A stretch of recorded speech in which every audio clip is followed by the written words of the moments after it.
Hello, everyone. We are live. My name is Nathan. Welcome to Hail. Brandon, the Brando critic, is here with me. We've got our Harry Potter apparel on. My wand from Harry Potter World.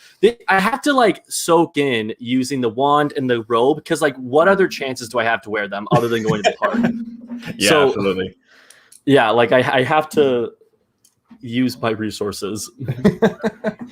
Yeah, I wish I had more Hufflepuff gear. I was a Hufflepuff student for Halloween once, and I got some yellow string, and I got a gray sweater, and I kind of stitched it on the bottom, and then I just borrowed a friend's Hufflepuff sweater, and then that was it. And then I don't have a wand. My sister has the Elder Wand when we went down to Orlando. So I think when I go to Universal next time, I'll definitely get a wand of my own. I don't know which one I'll get though.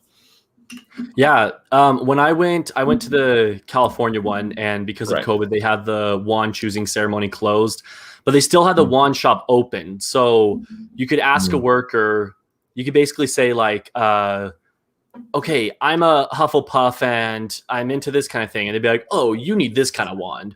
And so apparently this one I have, I think it's a Willow. It's a good mix of Gryffindor and Hufflepuff. So. Gotcha. It's not a certain character's wand.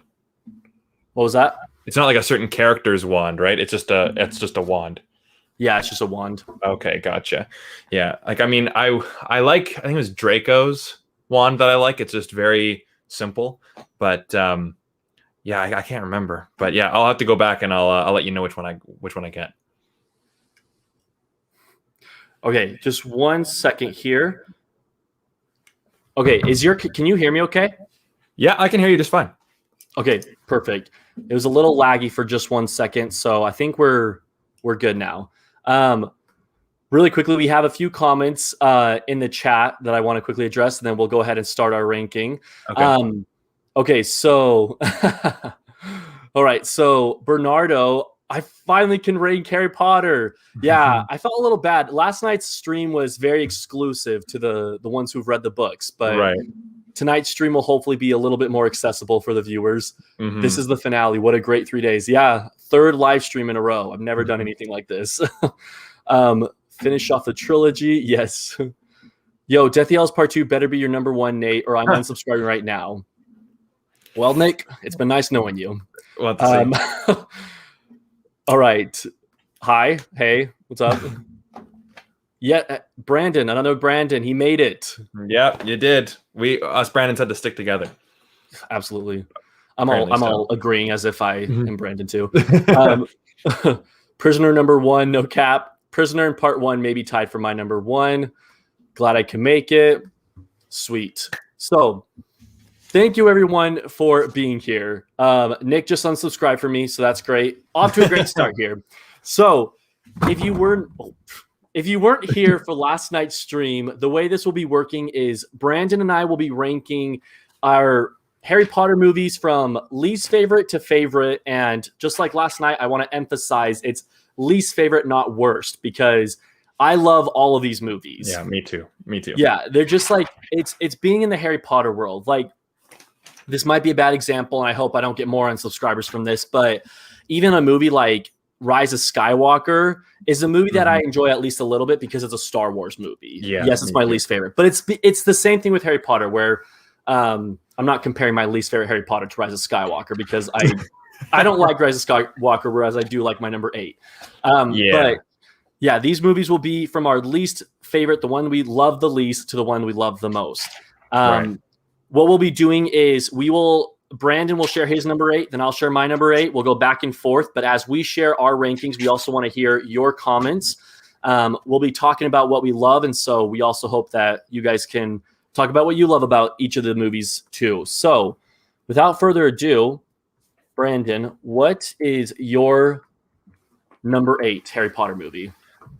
My number 8 Harry Potter movie is Harry Potter and the Deathly Hallows Part 1. Which is funny because my sister loves this movie. This is my sister's number 1 or one of the top ones. And it's funny whenever I talk about this movie, a lot of people say, "Well, you can't judge it on its own because it's just a part 1. You got to judge the Deathly Hallows as a whole movie." Yeah. While I understand that argument, to me, I say, well, it was released on its own, had its own poster, its own release date. its own press screening, its own soundtrack, its own game. You know what I mean? I think it had its own game. I could be wrong on that. So it's like it is a separate movie. And yes, this movie is all set up, right? And again, it's hard to talk about because the reason why Deathly Hallows Part 2 later on is so great is because everything was already established in this movie. So the next movie is just go, go, go, go, go. So it is a little unfair for this one to get the short end of the stick, but you know what? It is a valid complaint. But for me, there's no big standout moments in this movie, right? You had like the chase in the woods, which was pretty memorable, and you had the infiltration of the Ministry of Magic. But you know, there's no Hogwarts. There's no big wizard battle. And the second act, to me, was a pretty big snooze fest. And I found it a little repetitive because it chased from location to location to location. The wizards or the Death Leaders are just chasing them, and it was kind of like kicking the can down the road. And again, like I enjoyed all the conversations and the moment when, you know, Harry and Hermione were just dancing, right? They're character moments that were necessary. Yeah. But even still, like we had enough information that we needed to tell in both of these movies, but I still think that there's some things that I felt were a little unnecessary, like the whole Grindelwald stuff and the wands shop. And I still, and again, I haven't read this book yet, but I still feel like that was unnecessary to the overall plot of the movie in the movies. Yeah. And again, they might explore it more in Fantastic Beasts, but we're not talking about that today. But you know, I think the only two things you need to know about this movie, what the Deathly Hallows are, and that the Sword of Gryffindor can destroy Horcruxes. And that's about it. And that's it. Nice. Okay. Off to a great start. Brandon, you guys both have the same name, but you don't have the same opinion. That's for sure. Yeah, it's funny because last night, I know you stopped in with mine and Bailey's ranking for a little bit for the book. Yeah, for a little bit, yeah. And we were identical up until we got to number 3. And you and I are already different. All right. My number 8 goes to Harry Potter and the Goblet of Fire. And yes. Interesting. Okay. Yes. And I'll preface this right now. I'm trying my hardest tonight to talk about these movies as movies, not as adaptations, because a lot of the movies sometimes, I will say this, a little bit of my ranking does have to do with the adaptation with okay. Just because I can't help to not think about what they left out. Did you read every book first?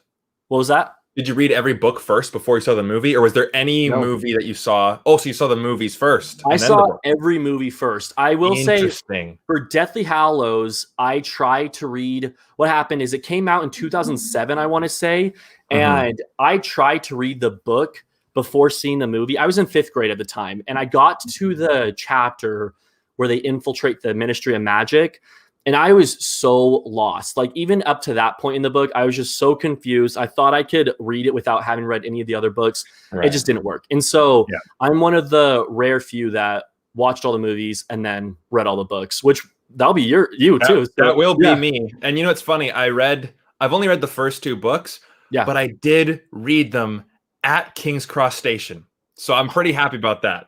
I read them on a train to London. Yeah. Yeah, own up to that. That is amazing. That is an amazing fact right there.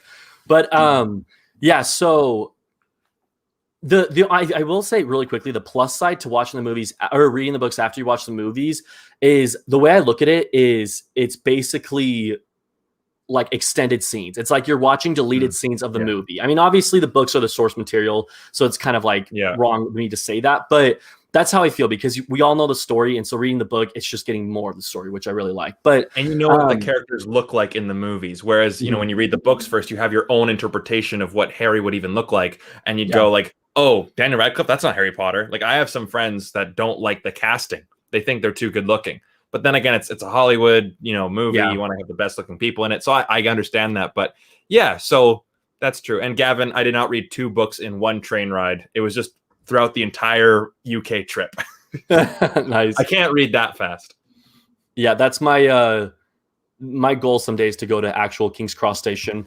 But really quickly, Goblet of Fire, I will say for this one, it is a little hard for me to talk about why it's my least favorite without mentioning the book, mostly because if you're only talking about the movie, I think it's a good movie. I think even as a kid, when I saw it for the first time in theaters, it wasn't my favorite. And it just, it's hard because I don't have a big reason for that. Like, I think that I saw it and it it just connected with me differently than any of the first three had. I still liked it. I thought the tasks were cool, and I thought it was cool that Harry's like entered into this Triwizard tournament. He has to compete and everything.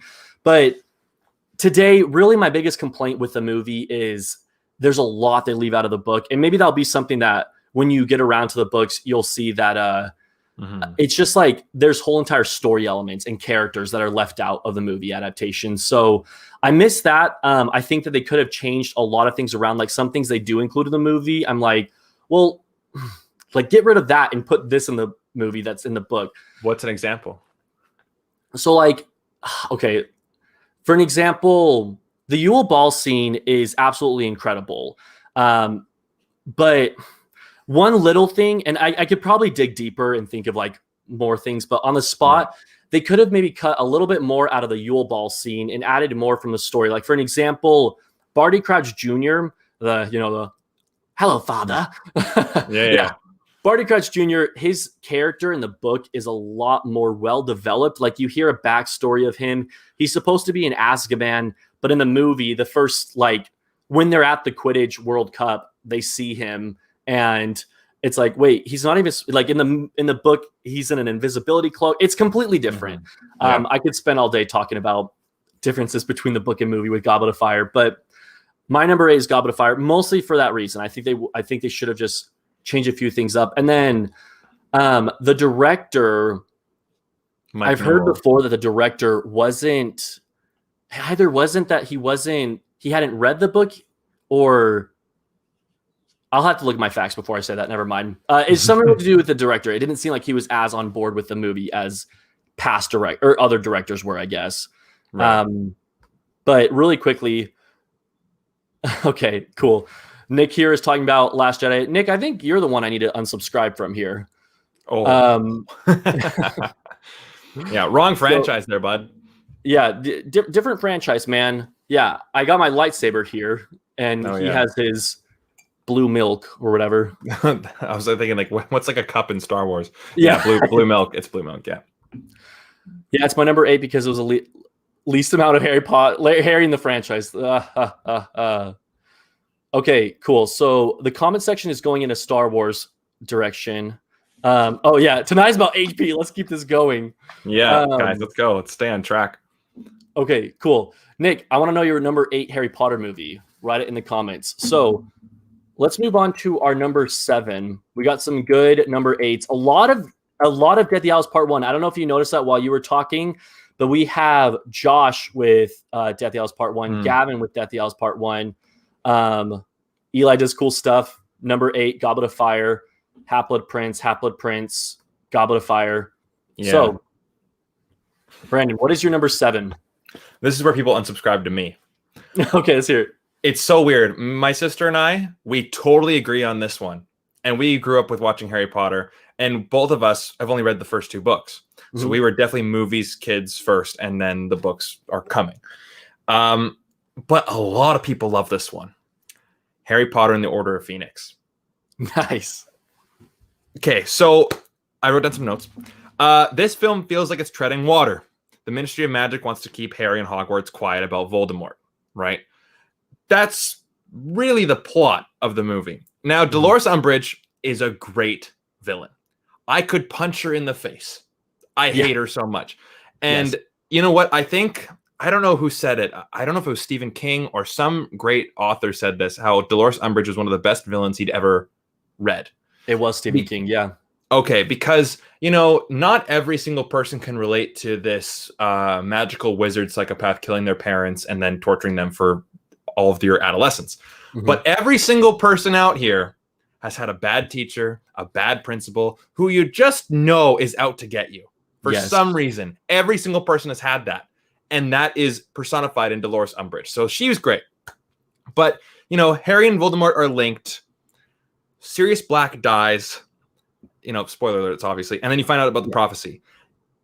so those were the only things that really happened in this movie. And other than that, it's pretty forgettable. Like every single movie has that standout moment. I'm not remembering, like I had to write it down, Hagrid's brother or the Ministry of Magic fight. Like the Dumbledore versus Voldemort fight is cool and all, but it's cool in like a video game sense as opposed to like a story purpose sense, because we've already had, the more story-driven Voldemort versus Harry fight in the Goblet of Fire. This one just feels just like, okay, well, we can kind of go a bit more magical with our magic fights. And by the way, you notice that the movies, with the wizard battles, it's more like gunplay. It's like who can wave their wand first. Yeah. There's no creativity. At least with Voldemort versus Dumbledore, there's a bit of creativity. There's like the water and there's the fire. And, like I always said for a long time that I wish that the Harry Potter battles were more like X-Men. You'd have like the school for gifted children, but you see a lot more creativity rather than just like who can wave their wand first, right? Let's have like an earthquake and then Dumbledore like raises up and creates like a monster to go after. It's like you can get creative with it, and I get it. It's not in the books. I understand that, but I think for the screen you could have made it a bit more visual. And Harry's struggle, right? This is Harry's struggle movie, and Ron and Hermione are more of a distraction. And he keeps on going like, I'm angry all the time, so he's kind of a dick. And I don't like seeing him that way. So that's more of a personal thing. I understand that it's in the story, but it's just kind of a forgettable one for me. That's the reason why I don't like it as much. Yeah, you and Brandon disagreed on your number 8, but you both agree on your number 7. He put Order of the Phoenix at number 7.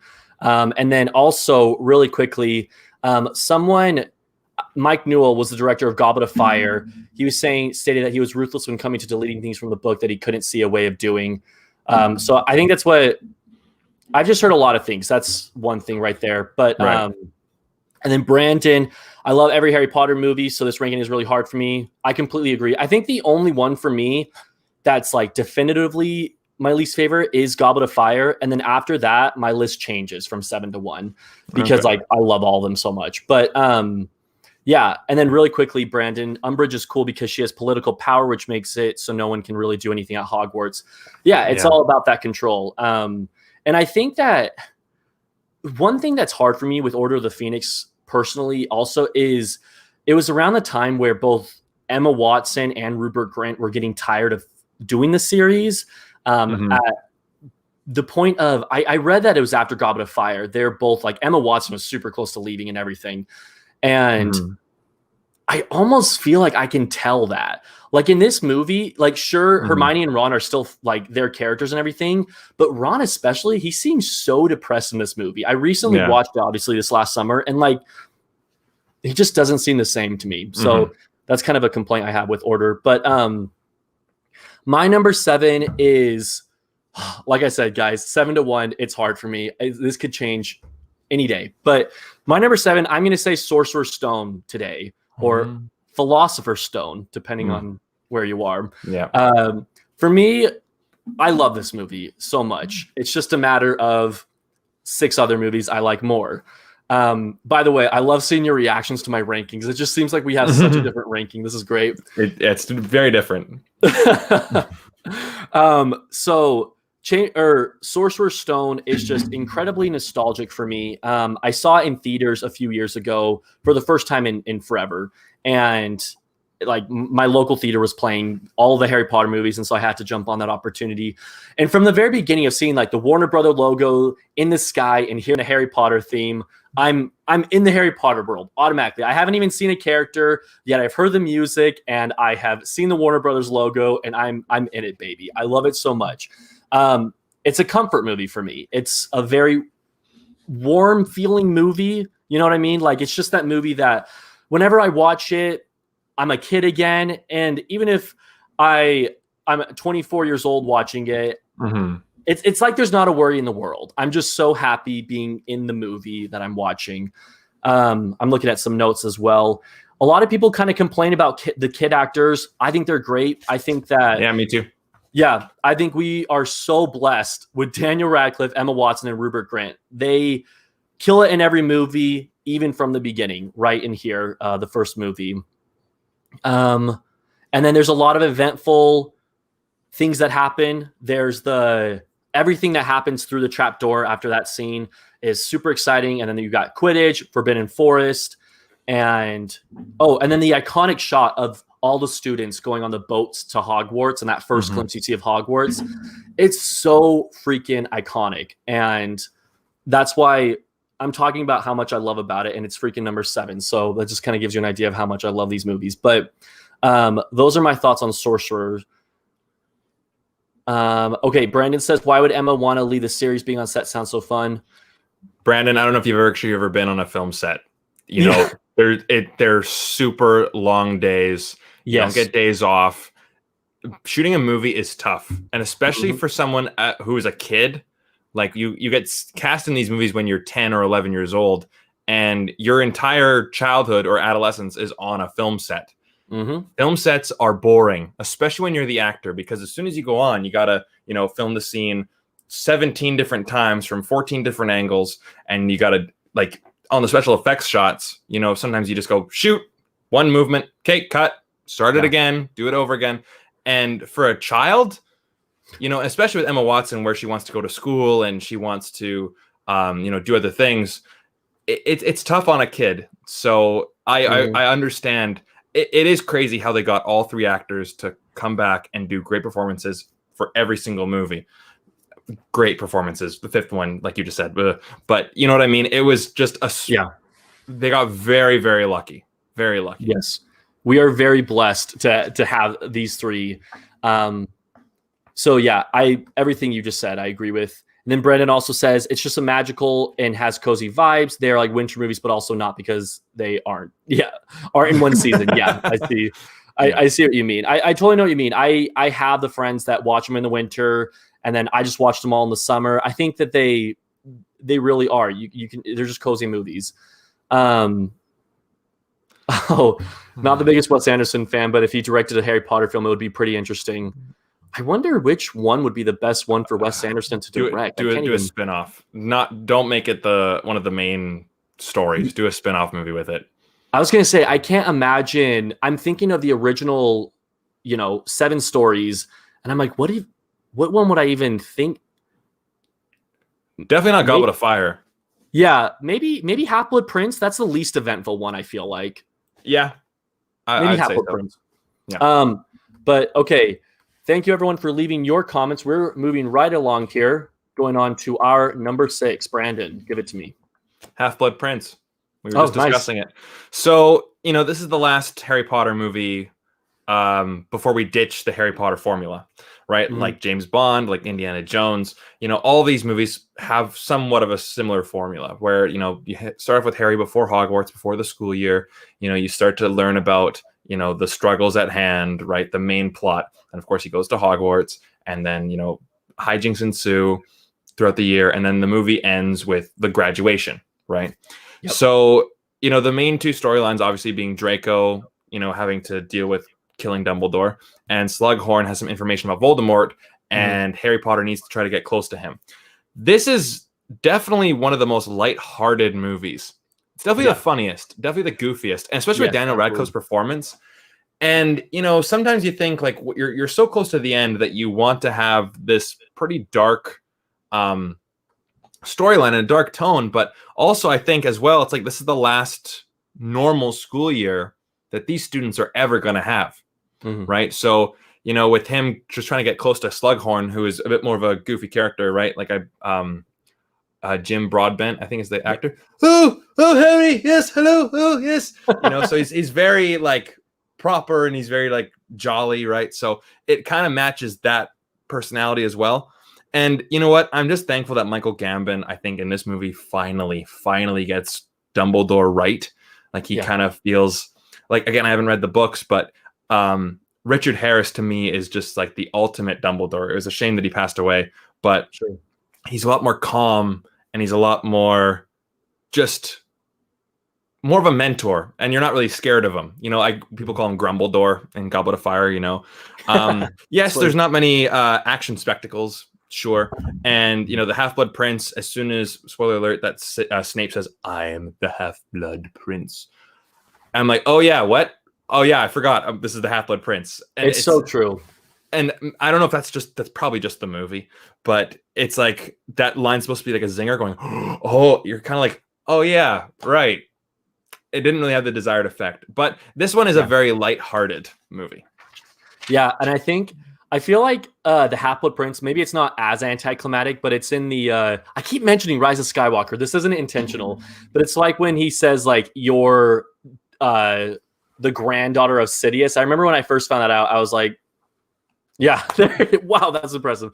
I remember when I found that out in the theater, I was like, all right, okay, I don't care at this point. But anyways, the way Harry goes from almost hooking up with a girl from the subway to looking romantically at Ginny is so weird, but hey, whatever floats his boat, right? That scene at the beginning of the movie, do you know what they're talking about? Oh yeah. I think of Subway as in like eating a sandwich. When like, he's flirting with that girl. Yeah. I think it's so funny when she's like, who's Harry Potter on like his newspaper, and he's like, oh, no one really, bit of a tosser actually. It's just like, I don't know why I love that. So British. It's so British. There's so many I love it. Okay, and then number 6, Order of the Phoenix for Peter. Yes. So my number 6 is Chamber of Secrets. And I think that Harry Potter and the Chamber of Secrets is the most nostalgic movie of the whole series. Really, like the first two, really nostalgic for me.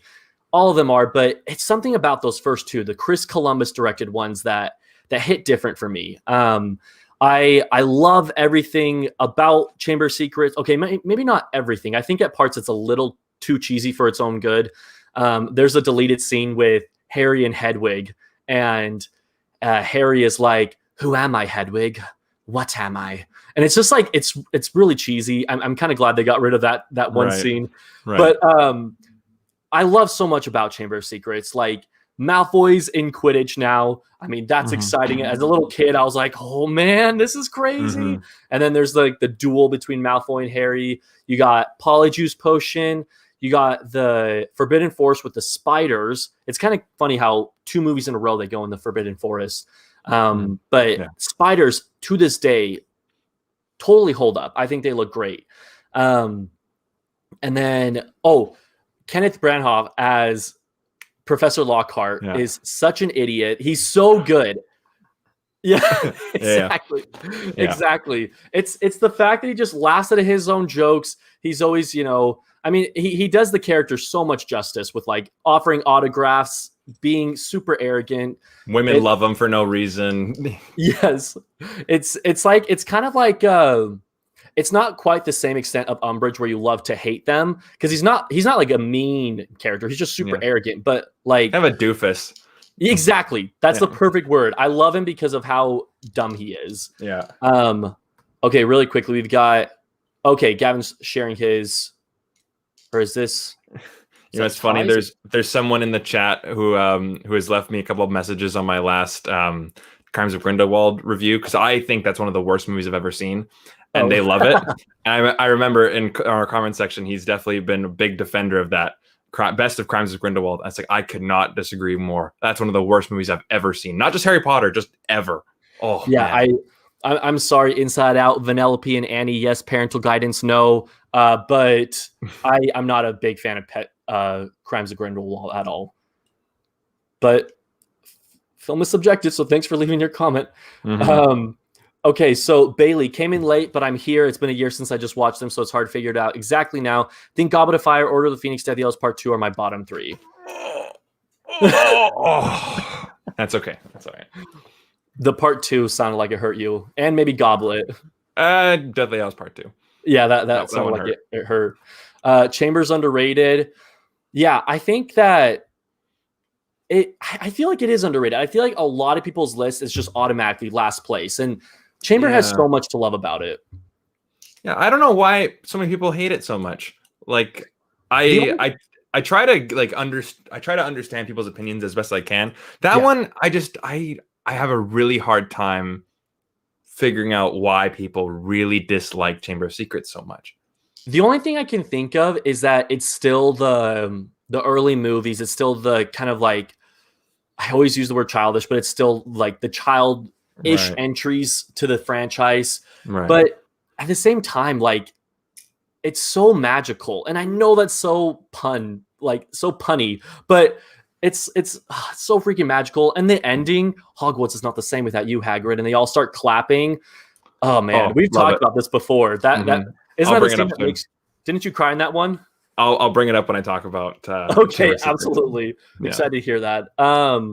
Okay, and then Bailey, granted, it's a bit hard for me to solely think of them as films and not compare them to all the details that's in the books. I completely agree. I'm trying my hardest not to do that. And then Chris Columbus, to me, had the best ideas in directing style, but Alfonso Cuarón did best visually and on a story level. All right. Chris Columbus, I think he did so good on those first two movies, and then he made Percy Jackson, and it was awful. So I don't know Never what seen went wrong Percy there. Jackson. Never seen that one.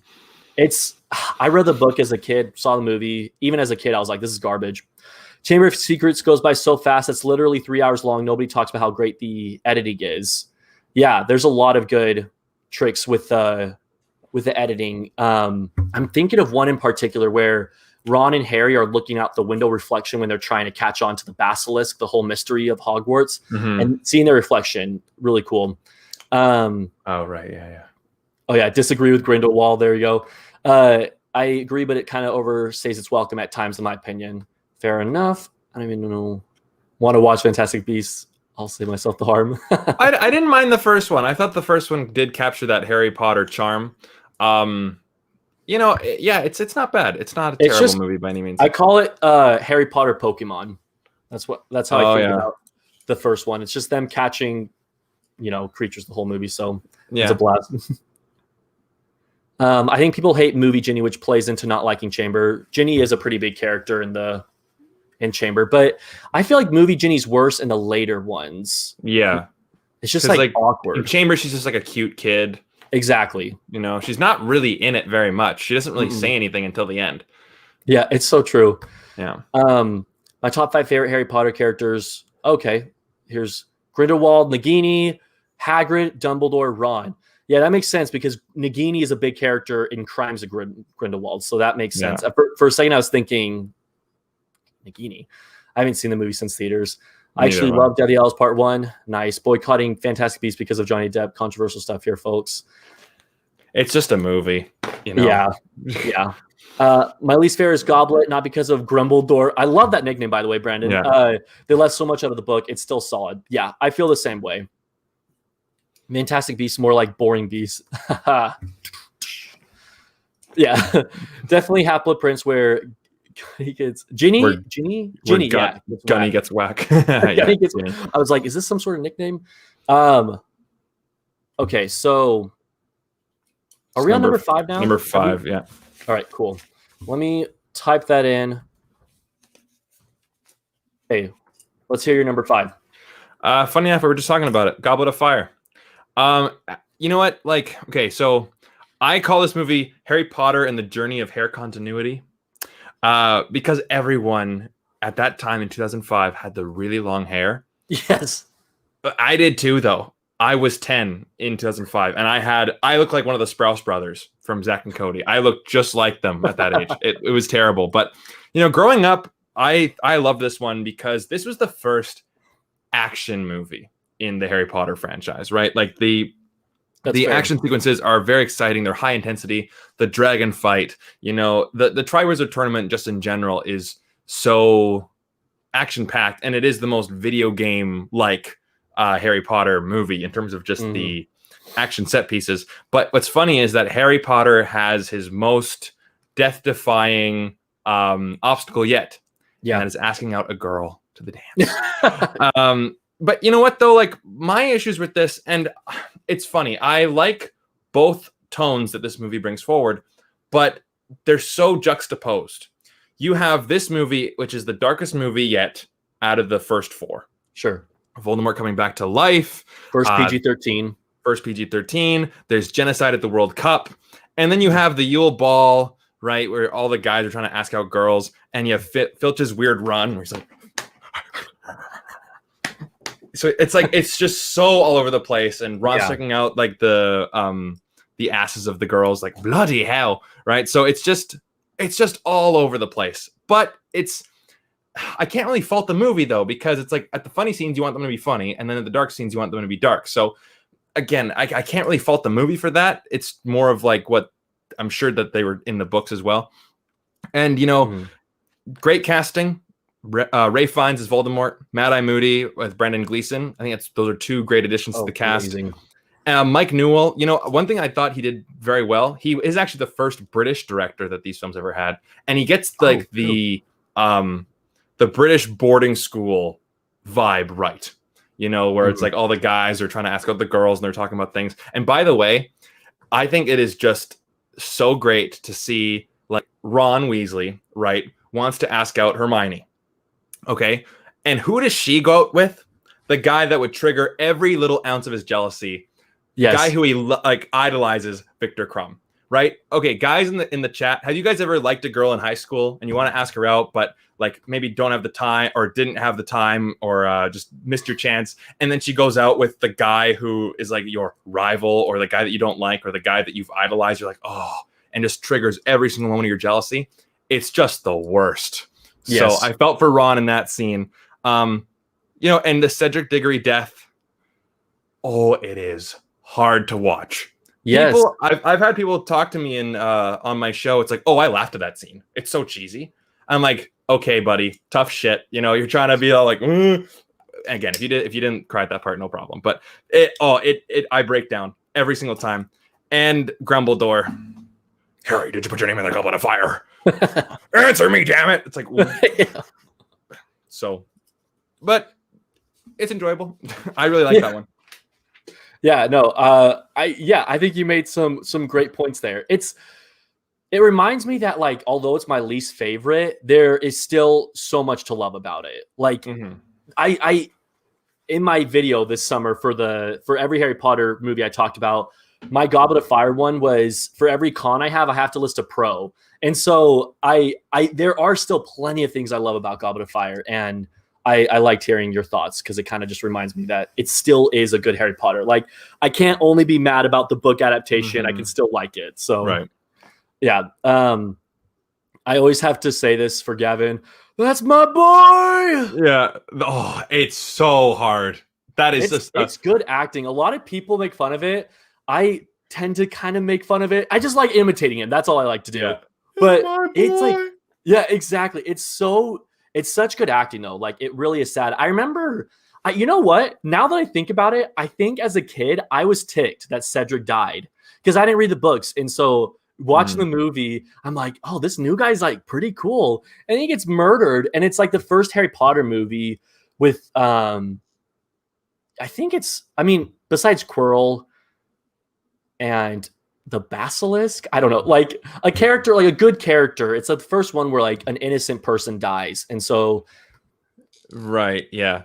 Oh, also, yeah, the fact that you said that was PG-13 and each one is PG-13 after that, right? They don't go back to PG except for 6. Oh, that one's PG. Yeah. Okay. Gotcha. I was thinking, it would have been crazy. So the first movie started off as PG, right? Because they're 10, 11, 12, 13 years old, 14, PG-13. And then, of course, you get all the teenage movies, PG-13. Could you imagine if Deathly Hallows was rated R because they're 17? That would be the most amazing thing I've ever seen. An R-rated Harry Potter film, like for the last one. I can't. What would make it R though? I'm trying to think. What would make a Harry Potter movie R-rated? Would they add a lot more bloodies in there? Like, more blood, more death, maybe a couple swears. I don't know. Like, swearing in Harry Potter seems a little weird, but like they would say bloody a lot more. Bloody. They would just say it all the time. Bollocks. Yeah. But you know what though? Like, maybe this is just my psychopathic brain talking.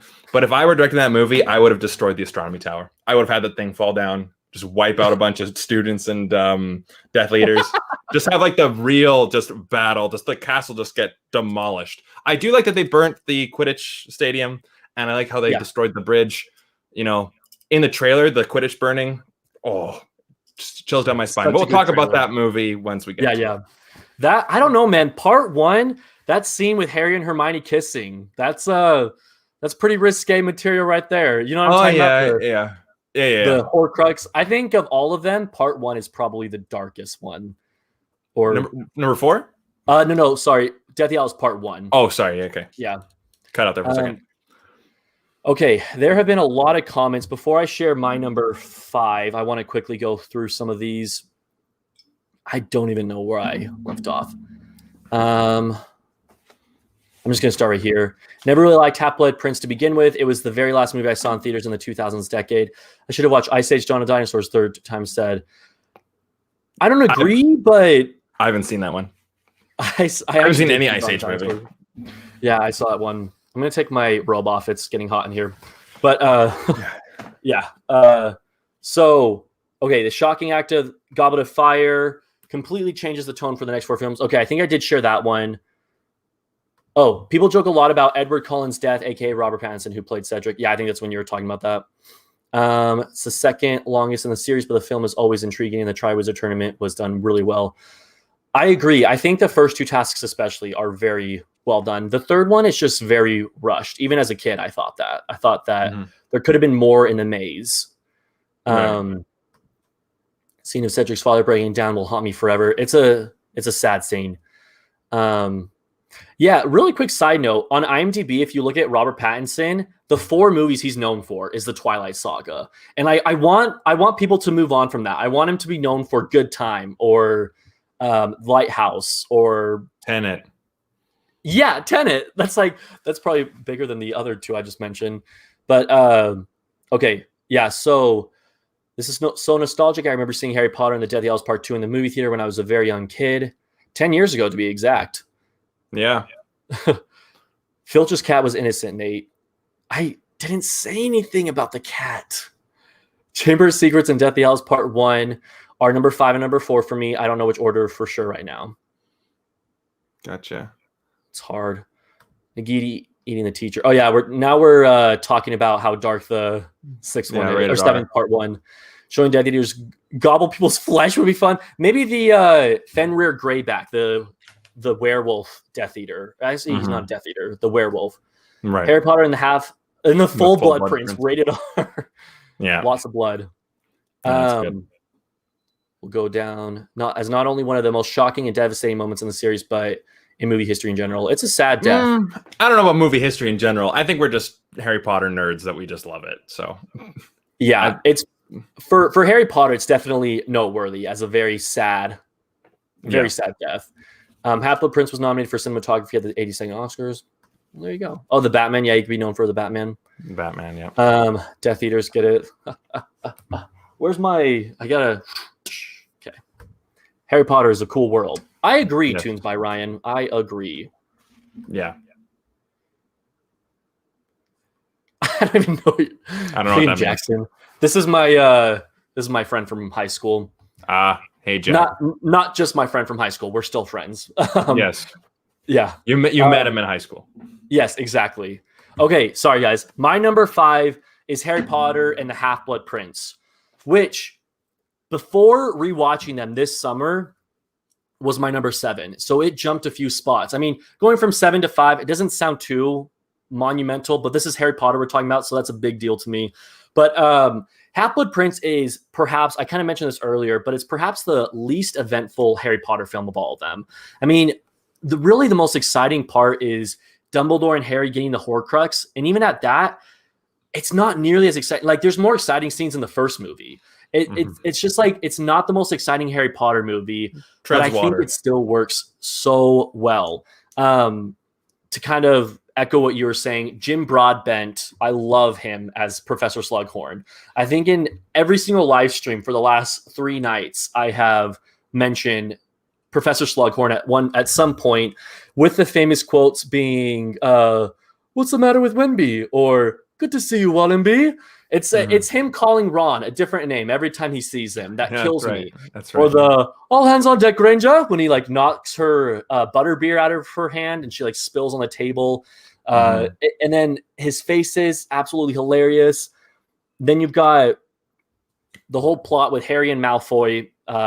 Harry kind of being obsessed with Malfoy. He's a lot more obsessed with him in the book because he just wants to know what he's up to. But in this movie, there are plenty of scenes where like Harry just wants to know what the heck Malfoy is up to. And so I like that Malfoy's such a big character in this one. It kind of feels like he maybe besides the second story, because like they all think he's the heir of Slytherin. Maybe besides Chamber of Secrets, this is like Malfoy's movie, so that's pretty cool. Weasley Wizard Wheezes, you see Fred and George's shop, which is awesome. Liquid Luck scene is hilarious. The love potion with Ron is hilarious, as well as the Slug Club. Lots to love.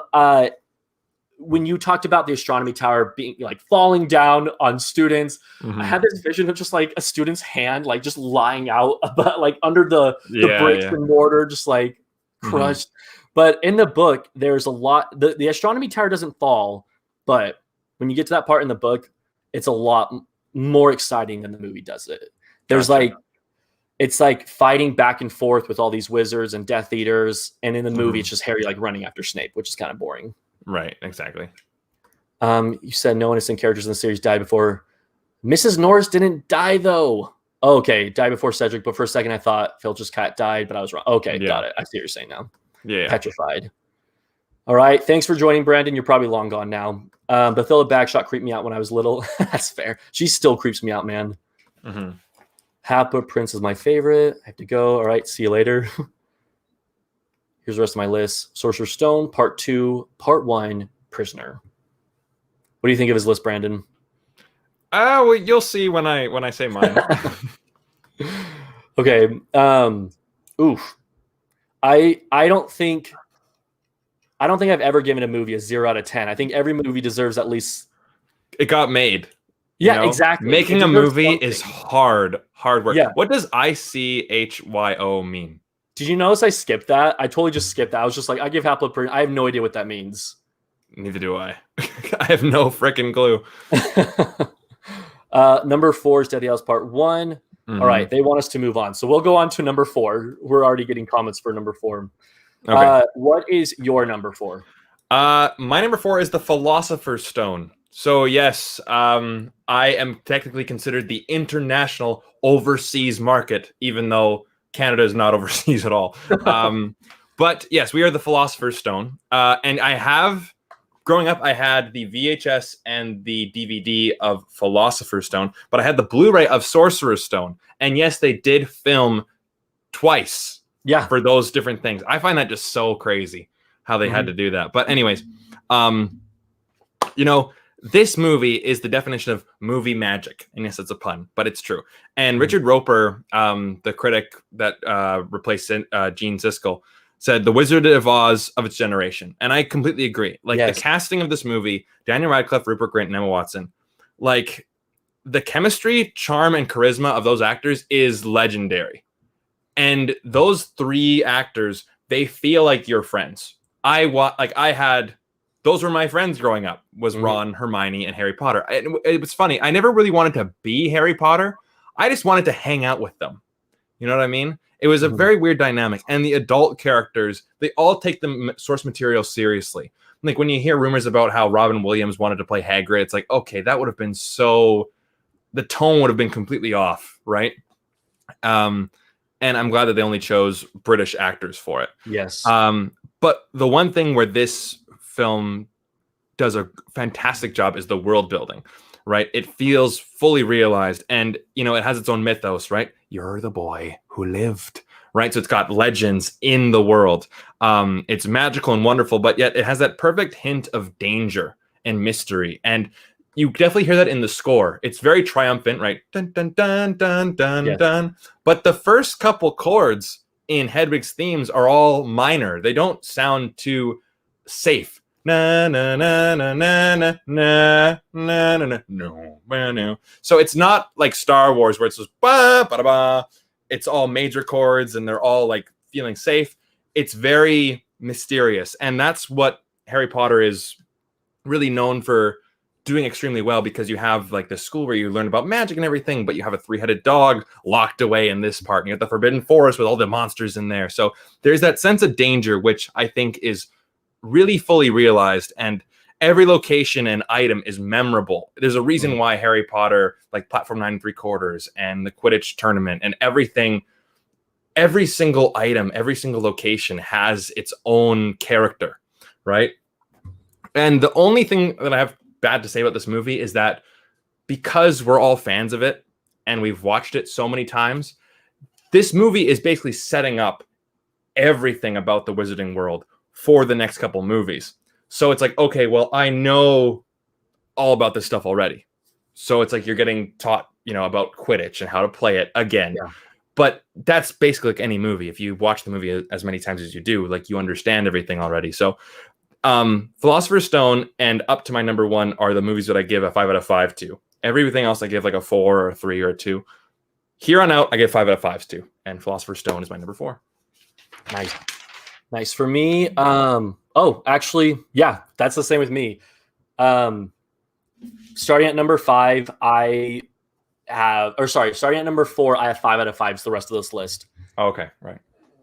So can't even find the number 4. I'm just gonna write a new number 4. My number 4 goes to Harry Potter and the Order of the Phoenix, because it's weird that I love it as much as I do, because everything you said, I low-key agree with, like how it's not, thinking about it on the surface, it's not the most memorable Harry Potter film. You mentioned the scene with Voldemort and Dumbledore fighting. I think you mentioned another scene. Maybe it's like a testament to what you were saying that I can't remember what you said right now. But Hagrid's brother. Hagrid's brother, yeah, right. Dude, like it's hard to remember the Order of the Phoenix, but something that I absolutely love about Order of the Phoenix that has engraved it in my mind for all time is the film score. I love the score for Order of the Phoenix. The music that it plays when Dumbledore's army is forming, the music it plays when they find the Room of Requirement, or when Umbridge is rising to power, the montages they have of Umbridge's laws and decrees being added, and the students at like Hogwarts getting stricter and stricter. And then the music it plays, fireworks with Fred and George setting off the fireworks for Umbridge and like destroying the Great Hall. Yeah, love it. Yeah, it's the soundtrack that, I'll be honest, I think I listen to this one more than any other movie, which is crazy because it's such a underrated. I think it's such an underrated movie of the franchise. Like, not a lot of people talk about Order, but I just love the music so much. And I think it's mainly the tracks that I mentioned. But also on top of that, Umbridge. It's exactly what you were saying. I love Umbridge so much. Oh yeah, Umbridge is one of the worst characters ever, best characters because she is so evil. I love her because I hate her. I think she is well written. And the Stephen King quote you were talking about, I actually just read that too recently.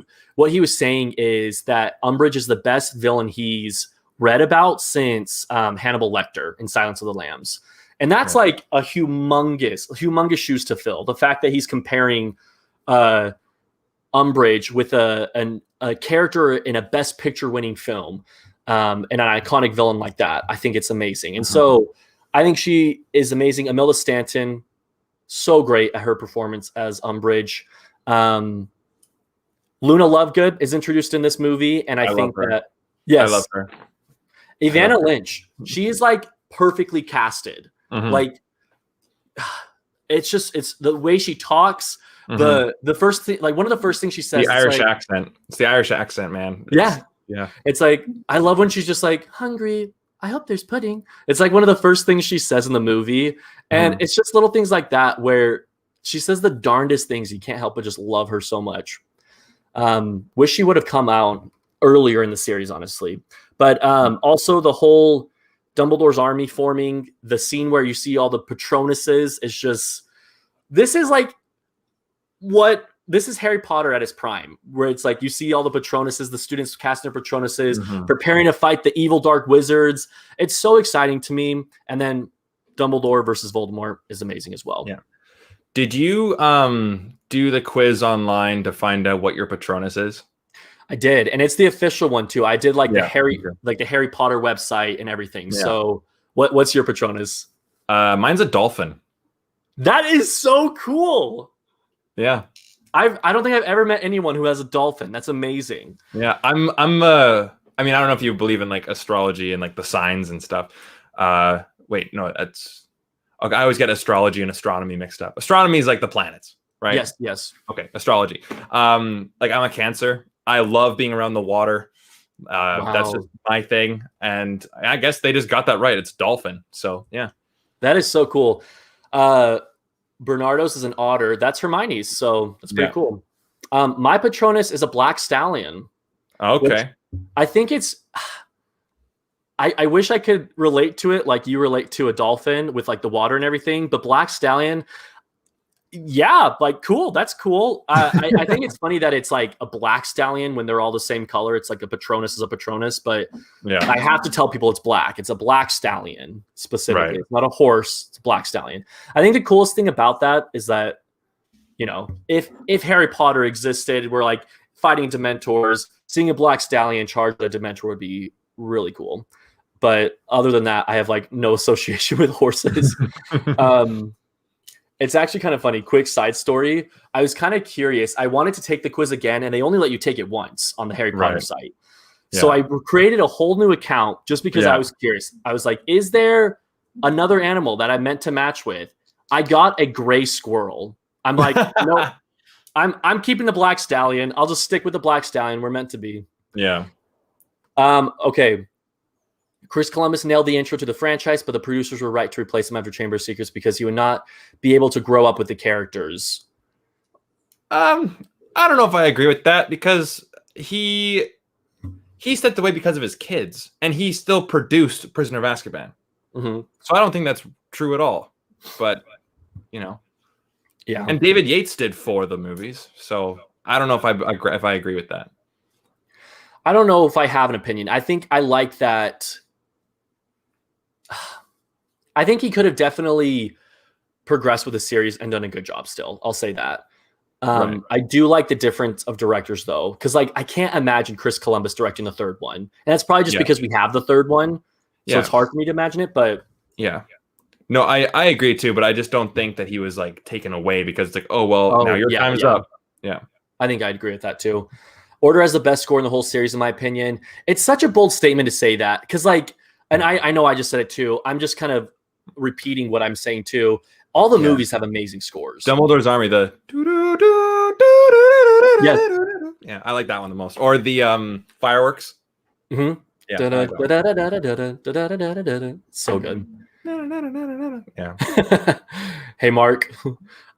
Umbridge, boo. At first, I thought that explanation point was an I, so I thought it said Umbridge, boy. Yeah, boy. Yeah. That's what I read that as. Order's awesome, has a great score, and the fight in the Ministry is one of the best things of the series. Yes, Ministry is something I didn't even touch up on. Okay, where even am I? My Patronus is a stag. Cool. Yeah. Patronus is a Saint Bernard. That's so cool. Yeah. Freaking Beethoven, the dog, just charging after those Dementors. Yeah. Oh, Patronus is a wolf. That's cool. Nice. Okay. I looked up mine, and it says a combination of Patronus of dolphin. What does it mean? A combination of inner intelligence and an energetic sense of playfulness. Those who possess a dolphin Patronus are lovable, active, and adaptable. Okay, so that's you. That's you. Yeah. I'm actually kind of curious. What is I'll look up Black Stallion. I'll look it up. Yeah, look up Black Stallion, please. And All then right. Yeah. Do you have that? Yeah, okay. Horses often represent free-spirited and adventurous personalities. Black stallions, in particular, tend to be extremely passionate and are often dominating personalities. They also can be a bit mysterious. I don't know about the dominating. I feel like I'm a very... I don't know if I'm dominant. Guy. You're just kind of neutral. You're not submissive. You're not dominant. You're more just like, let's just go along with the... I'm there. Like, yeah, I've had leadership positions at work and in different things in life. I've been leaders to people, but I'm not the type of leader that's like, I'm the leader, so I have control. I'm the type of leader where it's like, I'm the leader, but I want to be your friend too. So let's get along. Like, let's work together. Yeah. But that's cool. Adventurous and free spirited. That's funny. My Patronus is a brown hare. I have a soft spot in my heart for hare and rabbits because of the book Watership Down. Order of the Phoenix is one that it depends on the watch on how much I like it. On the last watch, was bored out of my mind. Jackson, that's fair. There are some slow moments in Order of the Phoenix. So I get where you're coming from. My Patronus is a Phoenix. That's amazing. That's Dumbledore's Patronus. So Eventually, all followers realize they don't need a leader. When I left you, I was but the learner. Now I am the master. Okay. This is fun. I'm glad we talked about Patronuses. I love hearing people's Patronuses, and I think I freaked out as much as I did with your dolphin because I've never heard of someone having a dolphin. That's good. I mean, I'm glad to be unique in that way. All right, let's talk number 3. What is everyone's third favorite Harry Potter film? Brandon, take us away. Again, this is where some people might unsubscribe because of this film being so low, yet it is number 3. Harry Potter and the Prisoner of Azkaban. So I think this is the first time that, well, maybe not.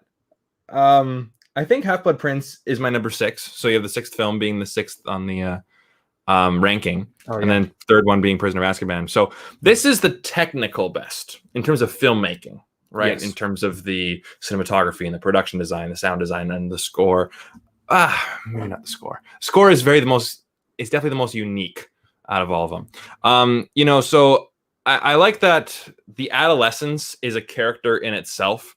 Because, characters are becoming teens now. They're becoming a bit more rebellious. Harry's already had enough of the Dursleys. So, he blows up Aunt Marge. So he's not passive anymore.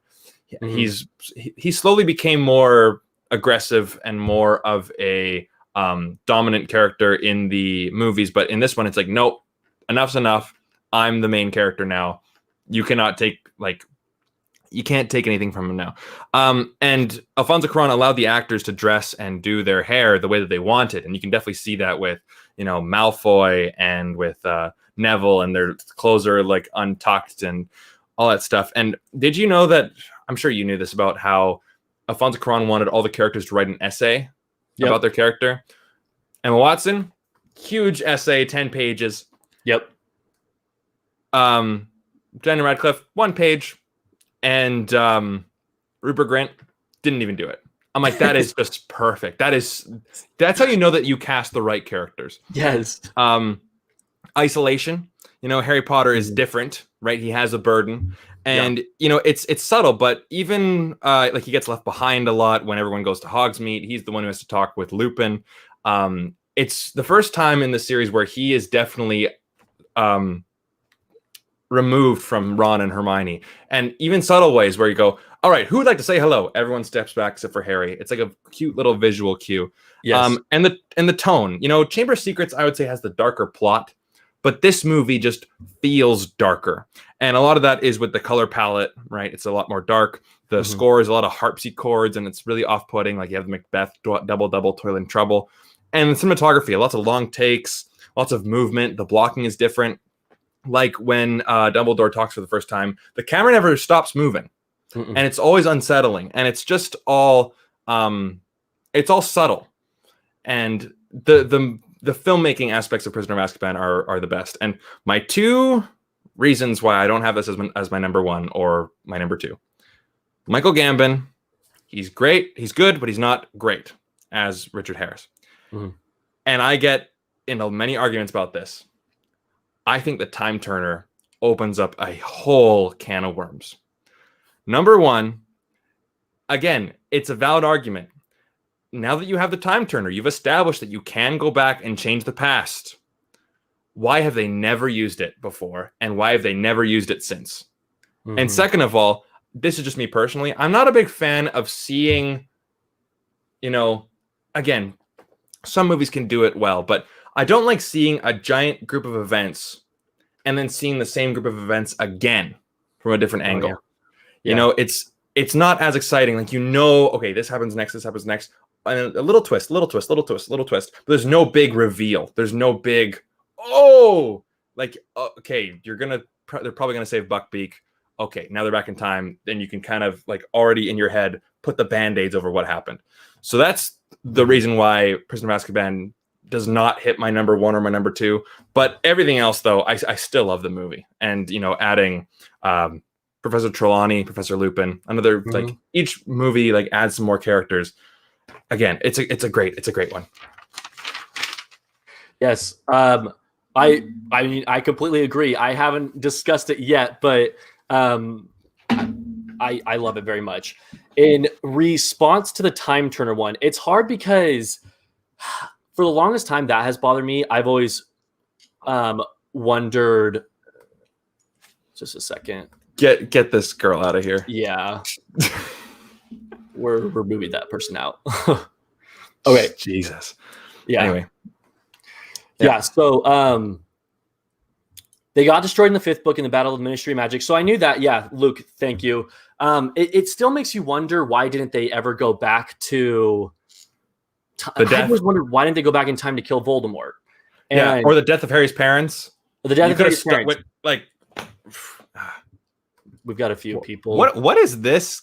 I have no idea what this is. Man, oh man. Oh geez. Interesting. Wow. I think we triggered something on the internet. Yeah, I'm not sure what's going on. Sorry for the comments, everyone. We've got a robot.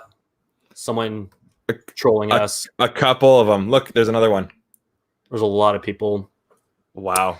I'm trying to block them, but now it's saying there's errors on my end. No, I think we're good. Okay, is Caleb still? Yeah, I think we're good. We're okay. Good. Yeah, sorry about that, folks. Yeah. Thanks everyone for being patient with us. Well, patient with the comment section. We can't control this, but please, everyone, be civil in your comments. I know those are most likely bots, but still. Okay, so time turners. I think Bailey, the one who was on the channel last night with me, she has told me before that I don't think that the time turners are made to go back in time that far. It's something like that. I have to look into it more because I can't remember her definitive answer, which adds a complete plot hole to Cursed Child, because that's exactly what they do. That's what the Cursed Child plot is. They go back in time. Yeah. And that's why a lot of people, I think, hate Cursed Child, because they bring time turners in again. But I would have to do more study on that. I think there is an answer to that plot hole, but I wish I had a better answer, but there's that for now. I do know that, they are destroyed in the 5th one, but then once again, Cursed Child ruins that by bringing them back. But anyways, okay, so my number 3, this might shock you a little bit. I have Deathly Hallows Part 2. Oh no! Yeah, all right, go for it. At least it's not number 8. Yeah. Oh yeah. No. I love. Gosh, I love it too much. It can never not be in the top 3. But I'm just gonna put this right here. I've been through too many comments to find my original one. My only complaint, my biggest complaint with Deathly Hallows is a book complaint. That's what's makes me mad about it, because here's the problem. I love Part 1 and Part 2. In fact, for a long time, when people asked me what my favorite Harry Potter was, I would just say Deathly Hallows. In other words, it's the whole story. Yeah. And I agree with you. Part 1 is its own movie. Part 2 is its own movie. But it's kind of like Lord of the Rings. Like, they're each a different movie. They're all the same story, though. It's not like Indiana Jones, where it's a series, but it's a different adventure every time. Yeah, you like, can watch them out of order. Yeah, ultimately, it's one story. And so, like, I used to say Deathly Hallows was just like Part 1 and Part 2, number 1. I think the only problem with Part 2 is that because it's a second part, first off, it's only dealing with about 250 pages of content from the book, because Part 1 goes until, like, I think page 500. I think it's exactly page 500. And so Part 2 feels a little rushed. And I think they could have just simply made a few different adjustments. Change the Battle of Hogwarts a little bit. Change the way Voldemort and Harry, their last battle, could have been a little different. And then the way they treat the Elder Wand. Do you know about how the ending is in the book? I heard that they fight in the Great Hall as opposed to the courtyard. Yeah, there's a fight and then also there's talking back and forth. It's like Harry reveals to Voldemort that Snape was good the whole time, and it's kind of like they have a final discussion with each other. But then also with the Elder Wand, Harry doesn't break it in the book. He returns it to Dumbledore's grave, and it's significant because, like, he's still the owner of it, and so no one, even if someone steals it, they can't use it for its power. Right. And so it's kind of like, and he also mends his own wand before he returns it. So his wand is back in order and everything. Little things like that I wish they would have included in the movie. But with that being said, I love this movie. Like, love it, love it, love it. Lily's theme, absolutely incredible. And it's so cool that even we're on the last movie of the series and we're still getting these iconic new scores introduced to us.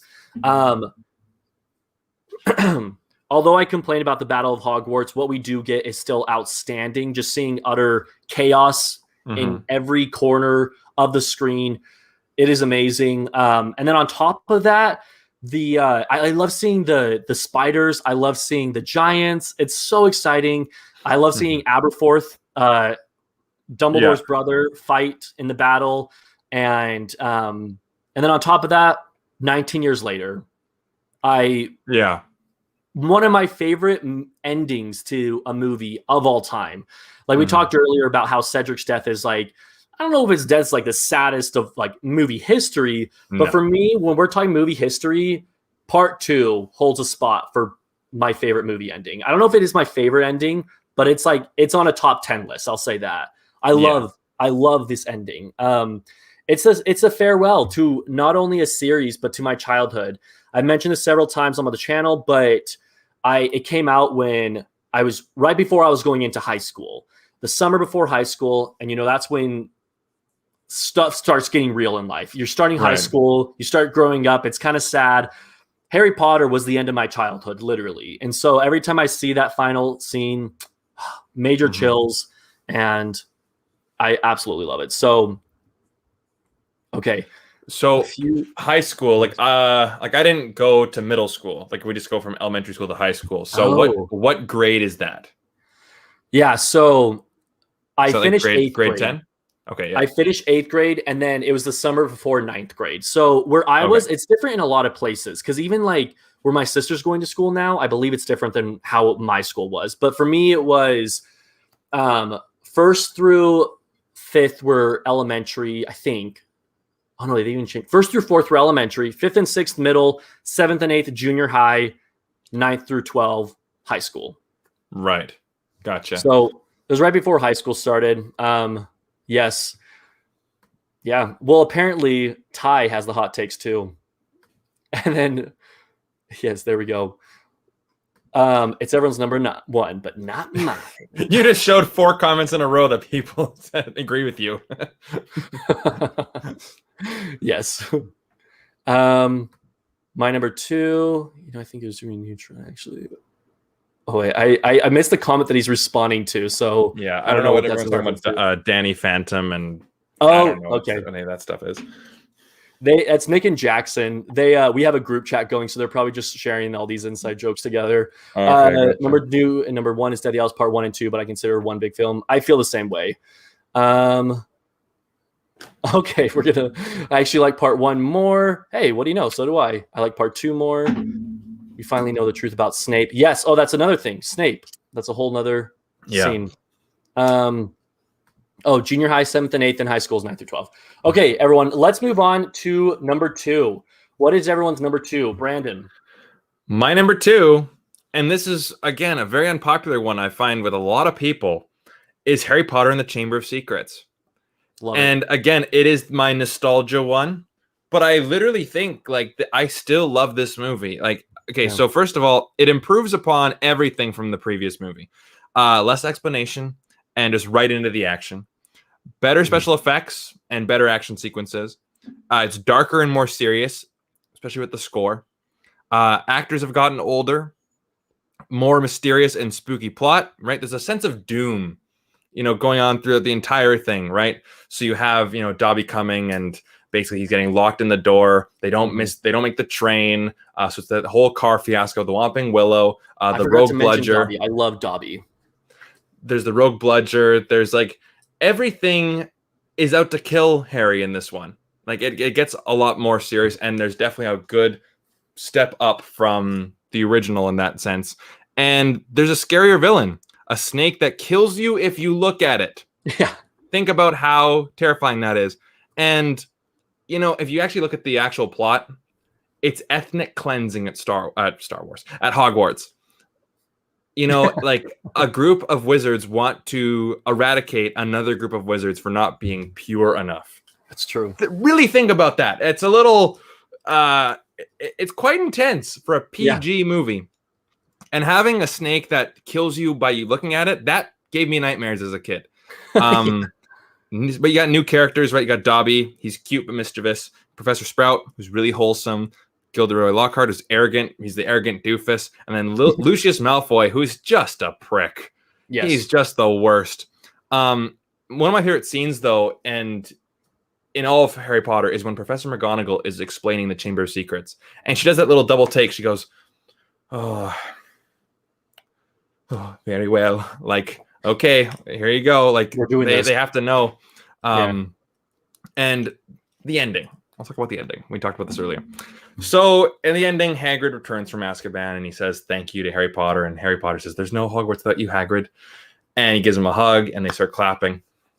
I've seen this movie many times, right? Like, I know it was coming. But I decided to watch this movie on a certain substance.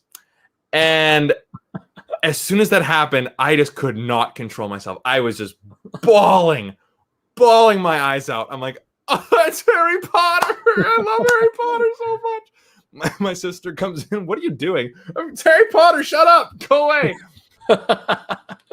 This movie just has a real special place in my childhood. I mean, like, I watched, the first one. I honestly don't know if I saw Chamber of Secrets in the theater or not. 2002, so I was 7 years old. I was in grade 2, but like that was when I really got into buying all the merchandise and playing the video games and getting all that stuff done. So that one was really the Harry Potter movie that made me love Harry Potter in the first place. And even today, as a critic with a analytical brain, I still think that this is my second favorite movie in the entire franchise. No, I think that's fair. I mean, I can agree with you. Although it's my number, what was it? My number 6. I can agree with everything you said because that's just how much I love Harry Potter. So, yeah, excellent point. 10 points to Hufflepuff. It had to be said at some point in the video. Yeah. My number 2 is Prisoner of Azkaban, and for the longest time, this is another thing that's changed in my movie ranking. For the longest time, I've just had Deathly Hallows 1 and 2 in my top 2. And this is where I say our ranking is completely different because, you guys know what our number 1 is now that we've shared our number 2. But I'll talk about my number 1 when I get there. Number 2, Prisoner of Azkaban.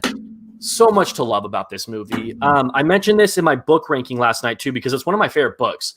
But I've always just loved the story. Simply the story, the mystery of there's this crazy killer out on the loose and he's after Harry. He wants to kill Harry.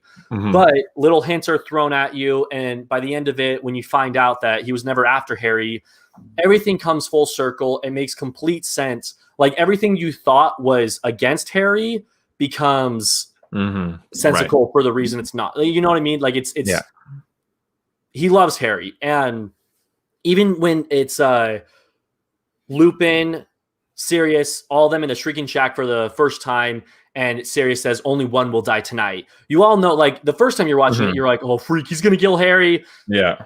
But really, he's talking about Pettigrew, of course. And so I just love the whole entire story. I love Gary Oldman as Sirius, David Thewlis. I can never pronounce his last name. I think Thewlis. Thewlis? Yeah, it's a TH. I don't know if it's a Thewlis or Tulis, but I love him as Lupin. I think his name is, I want to say Timothy Spalding as Pettigrew, the guy who plays Peter Pettigrew. Right. Love him. Emma Thompson as Trelawney. So amazing additions. And in fact, a few weeks ago, I even tweeted about how blessed we are for the casting we have in Prisoner of Azkaban because there's everyone. Yeah. I will say, when I was a kid, Michael Gambon, he really bothered me as Dumbledore, and I think it was just that getting used to Richard Harris transition. Yeah. It was hard because he's much rougher around the edges. Like there's that scene where he's patting Ron's like seriously wounded foot, and it makes you cringe because it's like I can't imagine Richard Harris doing that. And he seems rougher around the edges to me. But I've gotten used to him. Rewatches has really helped me. And I think it says a lot about the movie that they changed one of the main characters, obviously because Richard Harris passed, but they changed one of the main characters, and the movie is still as well regarded as it is. So I think that's awesome. The score is amazing. Whomping Willow versus Hermione and Harry. It's goofy, but I love it so much. Dementors, and then probably not only my favorite scene of the movie, might be one of my favorite scenes, definitely one of my favorite scenes of the whole series. Lupin's transformation, the werewolf. I love how it's what happens is Harry and Sirius talking. Hermione says, Harry, and then like the camera shows Hermione, she points to the moon. You see the moon, you see Pettigrew look at the moon, you see Lupin look at the moon, and then it points back at Lupin. The iris changes, the heart, you hear the heart beating, you know he's turning into a werewolf. It's so tense, suspenseful, and then every scene where he is a werewolf. That was ultimately the reason how much I love like just that whole entire part of the movie with the werewolf, the time turner, the whole last part of the movie. That's the reason it takes the edge on Deathly Hallows Part 2 for me and is my number 2 film. So, okay, a few more number 2 shared here. Hey, I agree. Hermione gives Malfoy what he deserves, a good punch in the face. Yes, that big zoom into Lupin's eye is amazing. Absolutely. Also, I think my favorite shot in that movie, just from like a pure cinematic standpoint, is when Harry Potter has his hands open over on the Flight of the Hippogriff. Yeah, I think is it called the Black Lake? I think it's the Black Lake. Yeah, and he just goes, "Wow!" Like, totally. I don't know what it is about characters just like screaming in just pure enjoyment. Maybe because I'm a sports fan and you want to just like scream and shout whenever your team scores or wins. I don't know what it is, but like, and again, I love roller coasters. I love just going up. I love the hiking. exhilaration. The exhilaration, like going up to the top of a mountain and just putting your hands up and just yelling. It's just, it is exhilarating. Have you seen Titanic? Oh yeah. You know I'm the king of the world. That's what I thought of. And then also Tobey Maguire, when he first gets his powers, he just like looks down like, woo! Yeah. On the wall. I love it in the second one. I'm back! I'm back!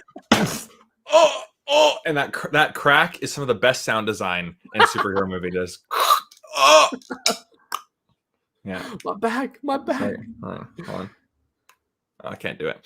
It's like the one where you like kind of go like that. Exactly what you're. Really quickly, favorite shot is a Dementor in the hallway of the train through the glass. That is a horrifying scene right there. Yeah. But Brandon, let's hear your number 1. My number 1 is Harry Potter and the Deathly Hallows Part 2. As soon as you hear Lily's theme, you're like, this is it. Yeah. This is it. This is it. And it just starts. Right away, Harry Potter's like, okay, how do we get into Gringotts? How do we do this? It goes right into it. And this movie is just a constant wheel of satisfying moments. Every single moment is just like a yes. And what I like is that it's kind of like a greatest hits about Harry Potter. Like it's the first time we're back at Gringotts Bank since the first one, right? And true, yeah. You know, first time back to the Chamber of Secrets since Chamber of Secrets. There's the Quidditch Stadium, the Dementors, we see them again. There's the Honeyduke Cellar. There's the Forbidden Forest. There's the Room of Requirement. There's Marauder's Map. Every single major location throughout all the films is in this movie, right? And even if you put Deathly Hallows Part 1 in there too, it's like where you see, the Dursleys' house, and you see like all King's Cross. I don't think you see King's Cross. Oh no, you see King's Cross Station in this movie at the end. Never mind. But like Snape's memories, like that whole scene completely changed the franchise on its head, for me at least. And everything is paid off. Every single thing that has ever been set up in these movies has been paid off in this last one. I'm sure people can find, the one little thing. One little thing I've noticed about Deathly Hallows Part 1. Or no, sorry, it was... Yeah, I think it was in that one where Dobby goes, "Oh, Ron, Hermione, it's so good to see you guys again." But in the movies, they never met. Nope. So that's the problem with and of course the Expelliarmus has it changes throughout the movies. Hagrid's cut changes. So it's but that's like a different production designer. You understand that, right? Yeah. And the Sword of Gryffindor. Neville killing the final Horcrux is just such an epic shot, and it was fitting that Neville did it. Yes. Because I've heard all the rumors about, how he's actually the chosen one as opposed to Harry and all this stuff. So there's a couple things I would have changed, though. If these changes were in here, in my own personal opinion, I think this would have been the greatest film of all time. Like, this would have been my number one. Number one is that Ginny and Harry have no chemistry. And that's not really this film's fault. It's just like a lack of buildup in the previous movies. It's a lack of chemistry between the actors. So... And I'm glad, though, that they didn't recast anybody of like the main, like the children and the child actors. And, so that one it's a bit tough, but it's not Deathly Hallows Part 2's fault. Fred and Lupin, is it Fred that died or George? It's Fred. The way I remember is Fred is dead. Gotcha. Okay. Fred and Lupin should have been killed on screen. Yeah. They shouldn't have been killed off screen. And then when Harry dies, and Hagrid is carrying him back. This is the title character of one of the biggest film franchises of all time. And who's the only person to show any emotion? It's Jenny with some terrible acting. No. Yeah. Like, if I was a director, I would have been going close up on every actor. This is the title frickin' character. It's not called Hogwarts Adventures. No, it's called Harry Potter. And Harry Potter he just died. Like, Voldemort has won. You need to be bawling your eyes out. It just needs to be the most sad thing. Everyone's just like, yeah. Like, I want to see some tears. I want to see some, like, just breaking down. Not Jenny going, no, Harry, I love you. Our chemistry is so good. Let me tie your shoe, Harry. Let me tie your shoe. Yeah, like, what? Oh, man. But, and the last one, when Voldemort dies, finally, afterwards, they go for the more subtle approach. It's silent, right? Absolutely. And that's probably what would be, realistically, that's what would happen, right? Like in real life, when something happens like that, there's no music, there's nothing like that. He hugs Hagrid. He's not talking at all. He sees everybody. I personally would have wanted just to crank up that John Williams score. Yes. Everyone's like just jumping and cheering. It's like their team just won the Super Bowl or just won the World Series or the Stanley Cup. And everyone's just like hugging, and you crank up that Reunion of Friends music at the end of Chamber of Secrets. It's like everyone's hugging each other, and like people who, you see Neville and Seamus and Finnegan and all the characters should be there hugging each other. Professor Sprout, like everyone, Luna and Neville kiss on screen. Just go completely for the jugular with all the feels. But that's just my own personal wish that this would be even the greatest movie of all time. But even though it doesn't have that stuff in it, it is one of the most satisfying movies I've ever seen. Yeah, I completely agree. It was that movie that it was when this movie came out, the MCU was still very young and it didn't have quite the following. And I feel like the reason I mention MCU is because when I see an MCU movie on opening night, everyone goes crazy, they clap and everything. But for me, Part 2, the whole theater went ballistic. In several scenes, they clapped, like when Mrs. Weasley says her famous line to Bellatrix, when Neville survives the bridge falling. There was just many moments where everyone clapped. But it's funny you mention that because that's how the book is, actually. Like, everyone celebrates in the book. So that's like a little difference right there too. But oh man, I love everything you said. That's another thing. I mentioned that the only reason Part 2 is like lower, my number 3, is because the book, like I mentioned, the Battle of Hogwarts, but Fred's death, that's in the book. Like, it's like Harry, Ron. Well, I won't talk about it, but Fred dies and like they freak out. Like, Percy is like, I'm gonna kill you, and he like chases after this Death Eater and like wants to get revenge. Like, it's a very emotional scene. But yeah, I love everything you said. It's funny because we both have a Deathly Hallows entry as our number 1, just not Part the 1. not the same one. I couldn't help but laugh, and I commented on your Deathly Hallows Part 1 review, but I couldn't help but laugh when you ranked it at number 8 because, ladies and gentlemen, it's my number 1. I love Part 1 so much, and sorry, I bumped the drawer.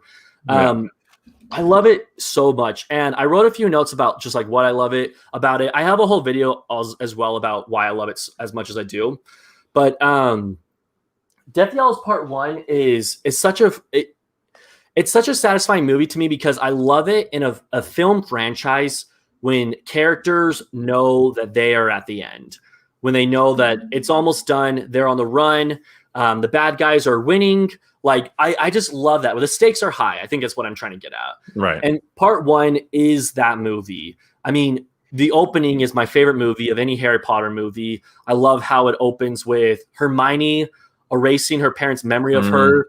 That right there, you're like, holy crap! Like the stakes are high, and then you say goodbye to the Dursleys and the music, Obliviate. That's the score's name.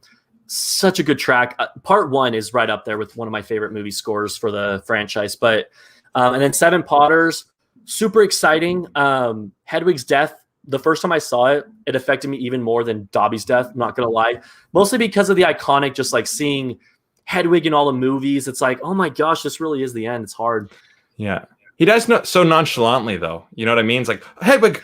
Oh. No, I agree. And that's actually something I wish they, in the book, it's a bigger deal. And I wish they would have made it a bigger deal because in the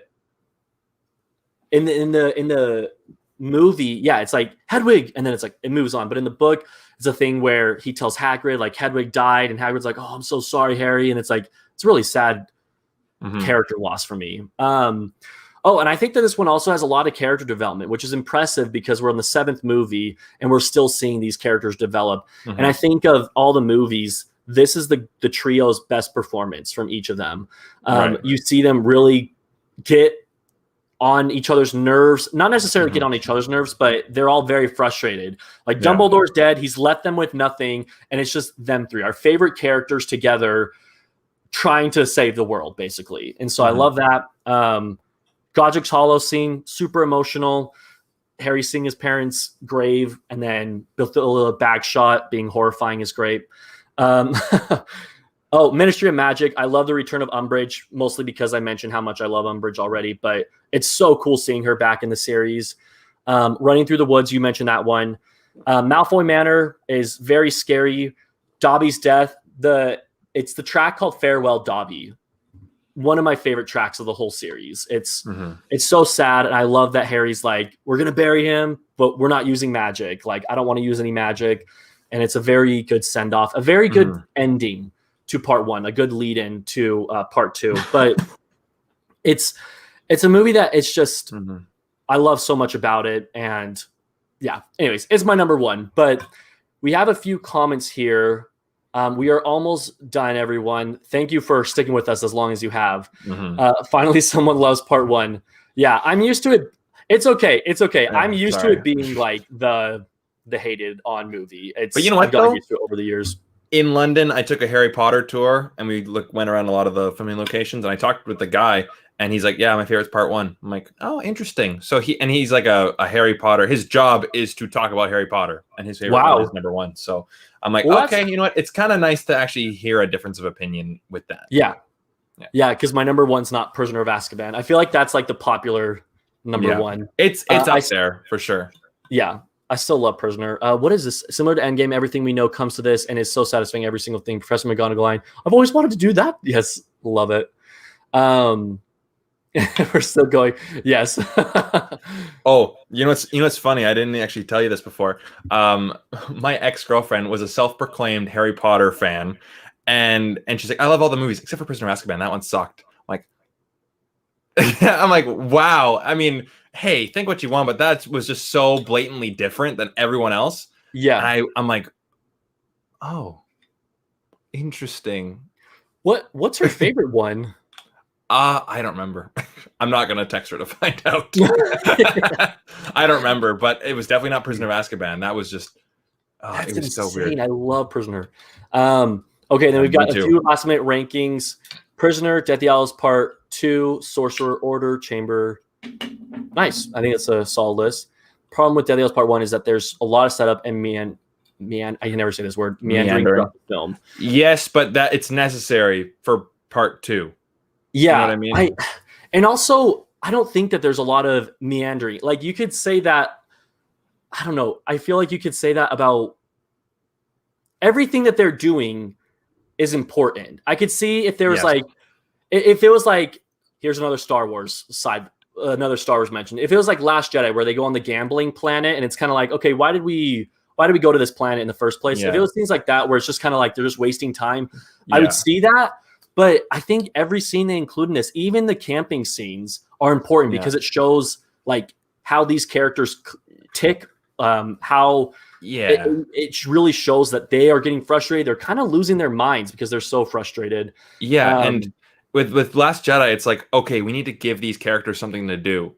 It's like, yeah, let's give them this random side story. It doesn't actually change anything. Whereas, exactly. with the camping scenes, like there is character development, there is progression in the story. I think what he's meaning, and I kind of agree with him on this, is that, when they're walking along and they're hearing all like the names of the wizards that are missing, that is Yeah. what's happening, right? And it's Yeah. like it is quite long. I feel like you could have gotten the same message across In a different way. in shorter time. That's where I think he's going with it. That's where I would agree with it.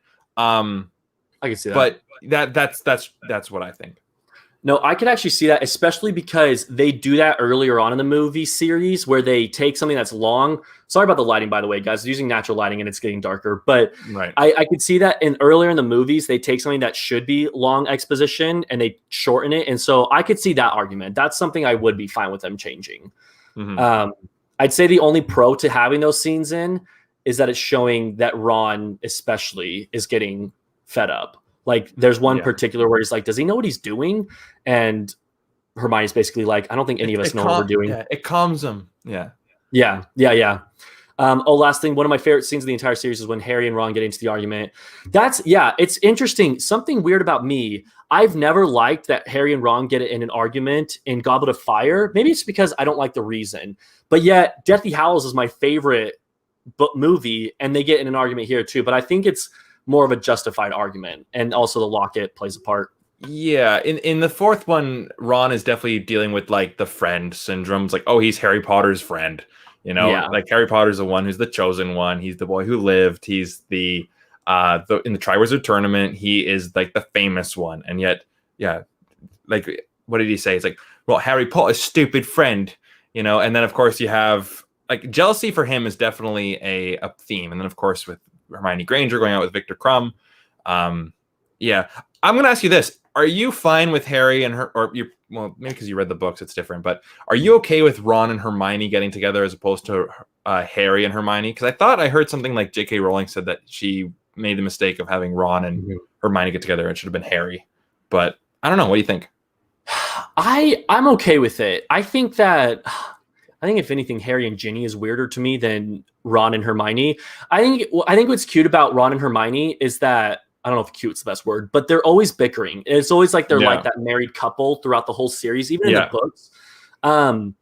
The movies, I feel like, well, no, I was going to say the movies kind of rush it where all of a sudden they're like, whoa, we're kissing now.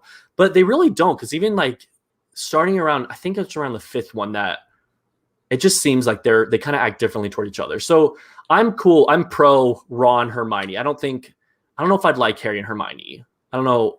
I don't think I'd like that. I think Ron and Hermione complement each other. Like they complete each other kind of thing. Whereas like Harry is, not that Ron's dumb and not that Harry's like a genius, but I feel like Harry's already like more similar to Hermione. I feel like Ron and Hermione are just like good opposites kind of thing. Yeah. And it's kind of like that Chris Rock stand up where he's like, if you have never looked at your partner and said, I hate you, I want to kill you, you've never been in love. And I think definitely right from the beginning, right? Like Ron's like, it's Leviosa. No wonder why she doesn't have any friends. Yeah. And even though Hermione's always just like, if you two don't mind, I'm going to go to bed before. And like, they're always at each other, but yet that one hurt. She's like, I like you. And it's just opposites attract in that sense, where I think where Harry and Hermione, I think would be too similar.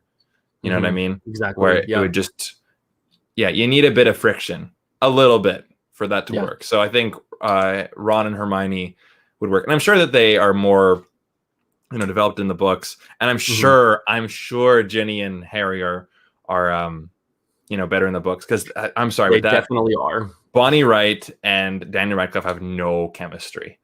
They All. don't.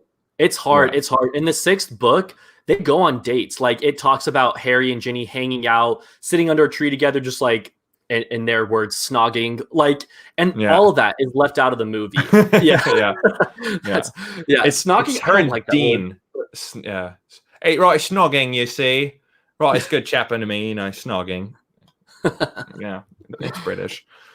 Okay, really quickly, Bailey said something good. I like Harry and Hermione staying friends. I love their dancing scene. I do too. I feel like the early movies almost set them up, likely assuming the books would go that way. Yeah, like in Chamber of Secrets when Harry and Hermione hug, but Ron and Hermione just like shake hands. Yeah. I when think they reunite. Yeah, I agree with that, but I also think that they're like when you're a kid and you like someone, that the worst thing is God forbid they find out.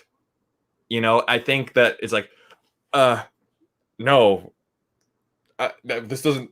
What? You know what I mean? Where it's like Harry and Hermione are like, yeah, we're cool, we're chill, but there's still a bit of that romantic tension when you're a kid. You're like, oh God, like thank God she doesn't know about my secret crush or whatever. So, but I see that argument too. Mm-hmm. Well, everyone, thank you so much for joining us tonight. It has been a blast ranking the movies. It's been a blast talking Harry Potter this summer. Honestly, if you're just joining the live stream, I see that Darth Slade just joined. Catch the recording. This will be all recorded. You can watch it later. But it's been a blast talking about Harry Potter this summer. This wraps up the summer of Harry Potter. So appreciate you all for joining. Brandon, thank you for joining. I'll give you a second to give a plug for your channel. Sure. Well, my name is Brandon, aka the Brando Critic. And a slogan that I sometimes say is that it's my job to point people in the direction of movies worth checking out. And life is too short for bad movies. So, I've just started getting screeners and going to press screenings for the newer movies like Space Jam I just went to. And then I'm going to be seeing Snake Eyes and Old next week. But then I'm doing first time reaction videos if there's no new movie that week. So I'll go back and watch a movie that I haven't seen before, react to it, give you my thoughts, tell you if it's worth a watch today. And then I also have a show called Brando's Movie Hangout. It normally goes about once every 2 weeks. Nathan has been a part of that live stream before. It's just kind of like this, but instead of picking a certain topic, we don't really have any topic. It's based on what you guys ask. So the chat brings in questions, comments, concerns, or topics, and we just discuss it for 2 hours. It's always a lot of fun. And that is my channel. So you can find it at Brando Critic. Yes, and I have his. You guys there. Yeah, I have a link to his channel in the description below. Bailey, it's funny you say this. I already have the new profile picture coming. So is it Kermit the Frog? It should be. It should be. I was actually going to say, everyone, don't get I don't want to say don't get tired of Brandon because that is impossible. But so Brandon will be on the channel again next week. We ranked the Muppet movies, and that will be coming out soon. It's Nathan being on your show, Brandon, that got me to just, hey, nice. Perfect. Thanks, Bailey. Perfect. Yeah, so Brandon will be back on the channel next week where we rank another movie franchise. But for now, we're going to sign off. Thank you, everyone, for joining. Have a great day. See you guys.